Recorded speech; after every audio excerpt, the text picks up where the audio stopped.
সম্মানিত শ্রোতা মণ্ডলী, আসসালামু আলাইকুম। ইয়াম্মি মেডিকেল অ্যান্ড হিজামা থেরাপির পক্ষ থেকে আরো একটি নতুন ভিডিও নিয়ে আমি প্রভাষক ডাক্তার কে এম সাদিকুল ইসলাম আরেকটি নতুন ভিডিও নিয়ে হাজির হয়েছি। আজকের বিষয় হলো ভিটামিন সির অভাবে আমাদের শরীরে কি কি ধরনের রোগ হয়ে থাকে সে সম্পর্কে জানবো। ভিটামিন আমার আরেকটি ভিডিওতে আপনাদের বলেছি ভিটামিন কাকে বলে, ভিটামিন কত প্রকার এবং কি কি।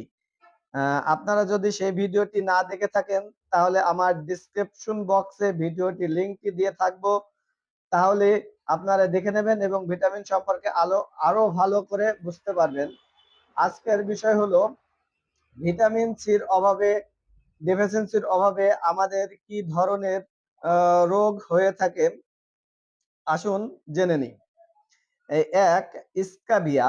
স্কাবিয়া অর্থ আমাদের দাঁতের গোড়া ফলে যায় এবং দাঁতের গোড়া দিয়ে রক্ত পড়ে থাকে, এটি ভিটামিন সির অভাবে হয়ে থাকে। 2 নম্বরে আমাদের রোগ প্রতিরোধ ক্ষমতা বা ইমিউনিটি নষ্ট হয়ে যায় বা কমে যায়, এ কারণে আমাদের নানান ভেদি রোগ অল্পতেই আক্রান্ত হয়ে থাকি, এটি ভিটামিন সির অভাবে হয়ে থাকে। 3, রক্ত স্বল্পতা বা অ্যানিমিয়া। ভিটামিন সি আয়রনকে শোষণ করে থাকে, যার ফলে অ্যানিমিয়া তৈরি হয়ে থাকে।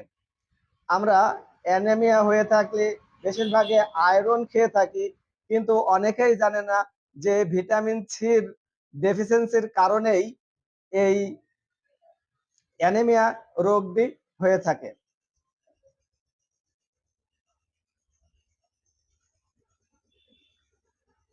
4 নম্বরে আমাদের ত্বকের সমস্যা হয়, আমাদের যে স্কিন, সেই স্কিনের সমস্যা হয়, যেমন অ্যালার্জি, চুলকানি, চর্মরোগ, দাউদ, এগুলো এই ভিটামিন সির অভাবে হয়ে থাকে। আমরা অনেকেই চর্মরোগ হয়ে থাকলে শুধু উপরের চর্মরোগের ট্রিটমেন্ট করে থাকি, কিন্তু এটা কিসের জন্য হচ্ছে সে সম্পর্কে আমরা ট্রিটমেন্ট করি না। এই জন্যই আমাদের প্রপার ট্রিটমেন্ট হয় না। এই ভিটামিন সির অভাবেই ত্বকের বিভিন্ন ধরনের সমস্যা হয়ে থাকে। 5, চুল ও নখের সমস্যা। অনেকের দেখবেন যে চুল পড়ে যায়, চুল পেকে যায় এবং মহিলাদের, বেশিরভাগ মহিলাদের মাথার চুলের আগা আপনার ভেঙে যায়।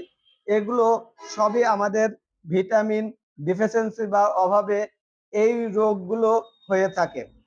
এবং নখের সমস্যা, অনেকেরই দেখবেন আমাদের গ্রামগঞ্জে মহিলাদের এই নখগুলো অনেক সময় শুকিয়ে যায় এবং এই নখের আগাগুলো কালো হতে থাকে। এগুলো সবই হচ্ছে আপনার এই ভিটামিন সির অভাবে হয়ে থাকে। তারপরে 6 নম্বর হচ্ছে হাড় ও জয়েন্টে ব্যথা। আমাদের বাংলাদেশের অধিকাংশ মানুষই এই হাড় জয়েন্টে ব্যথায় ভুগে থাকে, কিন্তু আমরা অনেকেই শুধু পেন ক্লিয়ার বা ব্যথানাশক ওষুধ খেয়ে থাকি, কিন্তু আমরা জানি না যে এই রোগটা কিসের জন্য হচ্ছে, কিসের অভাবে হচ্ছে। আমরা যদি এই রোগটা ধরে ওষুধ খাই তাহলে নিশ্চয়ই দ্রুত সারিয়ে তোলা সম্ভব।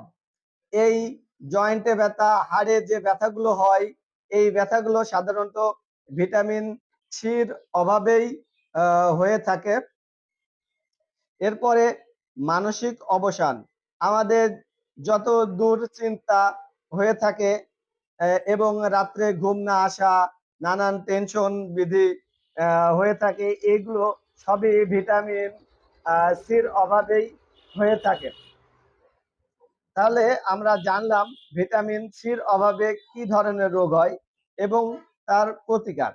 এবং ভিটামিন সির সমৃদ্ধ খাবার সমূহ হলো আপনার লেবু, কমলা লেবু, মালটা, কাগজি লেবু, বিশেষ করে টক জাতীয় জিনিস, এর ভিতরেই আমরা ভিটামিন সি পেয়ে থাকি। স্ট্রবেরি, টমেটো, ইত্যাদির ভিতরে আমরা ভিটামিন সি পেয়ে থাকি। এছাড়াও আমরা ফার্মেসিতে মেডিসিন আকারে কিছু ভিটামিন সি পেয়ে থাকি, যেমন সিভিট আছে, তারপরে ক্যালবোচি, ক্যাক্সি। এই সি গুলো আপনার একটি ট্যাবলেট 1 গ্লাস পানির ভিতরে দিয়ে এগুলো খেলে আমাদের ভিটামিন সির অভাব পূরণ হবে, এবং যে রোগগুলো ভিটামিন সির অভাবে হয়ে থাকে এগুলো অবশ্যই প্রতিরোধ হবে, আর এই প্রতিরোধের মাধ্যমেই আমরা সুস্থ হয়ে থাকবো ইনশাল্লাহ। আরো এরকম নতুন নতুন ভিডিও পেতে হলে আমার ইউটিউব চ্যানেলটি অবশ্যই অবশ্যই সাবস্ক্রাইব করে রাখবেন। সকলকে ধন্যবাদ। সবাই সুস্থ থাকুন এবং ভালো থাকুন।